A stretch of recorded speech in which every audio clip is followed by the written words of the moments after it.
Hello friends, welcome back to pretty corner. Radhe Radhe दोस्तों। आज की इस वीडियो में हम लोग देखेंगे कि हम बहुत ही सरल तरीके से ऑफिस गोइंग लोग कैसे कर सकते हैं नवरात्रि की पूजा। तो चलिए वीडियो को शुरू कर लेते हैं। तो सबसे पहले तो आप एक चौकी लगा लीजिएगा, या तो आप नीचे छोटी सी चौकी लगा लीजिएगा, लीप लीजिएगा पहले गोबर से गाय के, या फिर आप आटे से चौक पूर सकते हैं, या फिर आप अपने घर के मंदिर में ही जहाँ आप रोज़ पूजा करते हैं वहाँ पर भी माता रानी के कपड़े वपड़े चेंज करके अच्छे से सजा लीजिएगा, वहाँ पूजा कर लीजिएगा। और मैंने यहाँ पर आज चौकी बिछा ली है, और अगर आप चौकी बिछाएं तो उस पर लाल रंग का आप कपड़ा बिछा लीजिएगा, और उसके ऊपर आप चावलों से इस तरीके से अष्टदल कमल बना सकते हैं।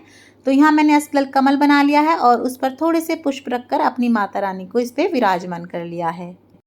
तो यहाँ पर मैंने हमारी जो है माता रानी के 9 स्वरूप वाली फ़ोटो ले ली है।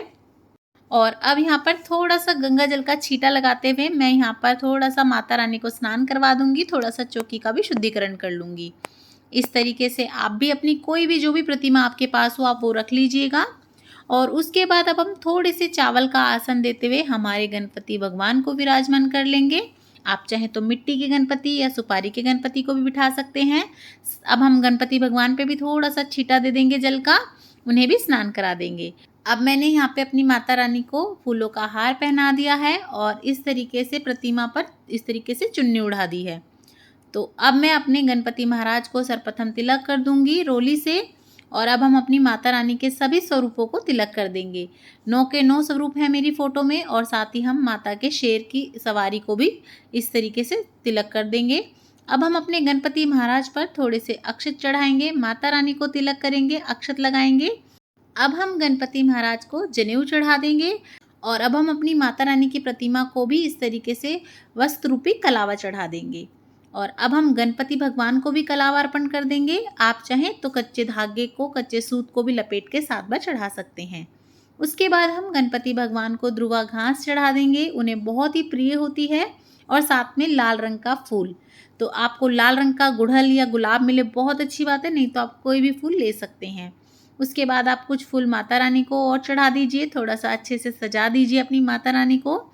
इस तरीके से मैंने थोड़े से फूल और चढ़ा दिए हैं। अब मैंने यहाँ पर चावलों का आसन देते हुए हमारे दीपक को जो है स्थान दे दिया है। आप चाहें तो अखंड ज्योत भी जला सकते हैं, नहीं तो आप सुबह शाम की ज्योत भी कर सकते हैं। और अब हम यहाँ पर धूप जला लेंगे। तो हमने धूप और दीप दोनों जला लिए हैं इस तरीके से। और अब हम अपने दीपक का पूजन कर लेंगे। तो आप इस तरीके से रोली से तिलक कर लीजिएगा अपने दीपक को, चंदन लगा सकते हैं, साथ ही में थोड़े से आप अक्षत और फूल चढ़ा दीजिएगा अपने दीपक पर। और इस तरीके से हमने दीपक का भी पूजन कर लिया है। अब ये देखिए, एक पान का पत्ता ले लीजिएगा और उस पर इस तरीके से स्वास्तिक बना लीजिएगा, और इसके ऊपर हम माता रानी को बीड़ा चढ़ाते हैं, भेंट चढ़ाते हैं। तो ये देखिए, हमने इसमें एक सुपारी, 2 इलायची, 2 लौंग और एक बताशा रख के इस तरीके से समर्पित कर दिया है गणपति महाराज को भी और माता रानी को भी। आप चाहें तो कलश स्थापना कर सकते हैं, ज्वारे बो सकते हैं, नहीं तो आप इस तरीके से 1 लोटा जल रोज अपनी पूजा में भर के रखिएगा, और फिर नेक्स्ट डे उसका जल अर्पण कर दीजिएगा। तो 1 लोटा जल रख दीजिएगा आप। और आप अगर हो सके तो सुहाग का सामान चढ़ाइएगा। आप 16 चीज़ें भी चढ़ा सकते हैं, या फिर आप 2, 3, 5 कितनी भी चढ़ा सकते हैं। उसके बाद आप कुछ फल रख दीजिएगा अपनी पूजा में। इस तरीके से मैंने यहाँ पर 5 फल रखे हैं। आप 5 भी रख सकते हैं, या फिर आप 2 भी रख सकते हैं। उसके बाद आप पंचमेवा का प्रसाद ज़रूर चढ़ाइएगा। अगर आप घर पे कुछ बना रहे हैं तो बहुत अच्छी बात है, नहीं तो आप पेठे का प्रसाद चढ़ा सकते हैं, पेठे की मिठाई बना के या बाज़ार से ला के। और उसके बाद आप इस तरीके का एक धूनी करने वाला, हवन करने वाला ले लीजिएगा। उसमें आप इस तरीके से एक पताशा रखिए नीचे, और उसके बाद आप इसमें जो है कपूर ले लेंगे, और आप कपूर से इसमें जो है हमारे अग्निदेव को बुला लेंगे, ताकि हम भगवान का जो है हवन कर सकें, भगवान को भोग लगा सकें। आप चाहें तो 5 इसमें आहुति दे दीजिए, आप घी की 5 आप सामग्री की, हवन सामग्री की आहुति दे दीजिएगा, गूगल लोभान वगैरह डाल के। और उसके बाद आपको रोज़ 1 लौंग का जोड़ा, फूल वाली लौंग का जोड़ा चढ़ा देना है। जितने जने हों उतने जोड़े चढ़ा दीजिए, हर जना अपने नाम का। और उसके बाद जो भी आपने भोग में रखा हो माता रानी के लिए प्रसाद, वो प्रसाद आप अग्निदेव में चढ़ा दीजिएगा। थोड़ा सा माँ का मुंह झूठा करके, और इस तरीके से अग्निदेव में भोग लगा दीजिएगा। उसके बाद आप जल का छींटा दे दीजिएगा 3 बार। तो इस तरीके से आप माता रानी को भोग लगा दीजिएगा।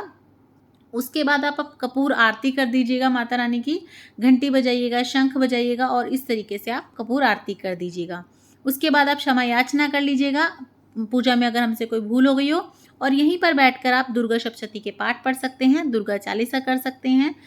तो इस तरह से अगर आप ऑफिस जाते हैं या आप पे टाइम थोड़ा कम है तो आप बहुत ही आसान तरीके से बस कुछ मिनटों में ही अपनी नवरात्रों की पूजा कर सकते हैं, माता रानी को प्रसन्न कर सकते हैं।